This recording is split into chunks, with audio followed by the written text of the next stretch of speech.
नमस्कार दर्शक बंधु उड़ानी ओडिया से आपण माने एक जबरदस्त सीन देखा पाइबे। हाँ दर्शक बंधु आज ज्योति जानीजे जे परिवार को रुद्रर बापा अर्जुन मारी बोलिकी। हाँ दर्शक बंधु तेज आज ज्योति को मारे प्लां करुँच इंदुमती आ शिखा। तेरे इंदुमती कोईची धरिकी जाऊथिबा बेले शिखा आसुचंती आ कहउचंती अरे बापा तुम कोईची धरिकी कौन करने को जाउछ।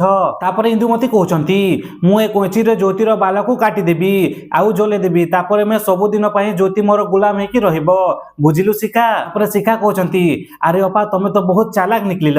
तेबे ज्योति शुईथिबा बेले इंदुमती कोईची धरिकी तांको बाल को काटुथिबा बेले ज्योति फट से उठी जाउचंती आउ कहउचंती अरे माँ तुम कोईची धरिकी कौन करुछ एथिरे। तापर इंदुमती कहउचंती अरे ज्योति मते तो बाल लंबा लागिला तो सेति पय मु काटिबाकू आसीथिली। तापर ज्योति कहउचंती अरे माँ मोठुटो तम बाल लंबा अछि। तापर ज्योति इंदुमतीर बाल को काटी देउचंती आ जले देउचंती।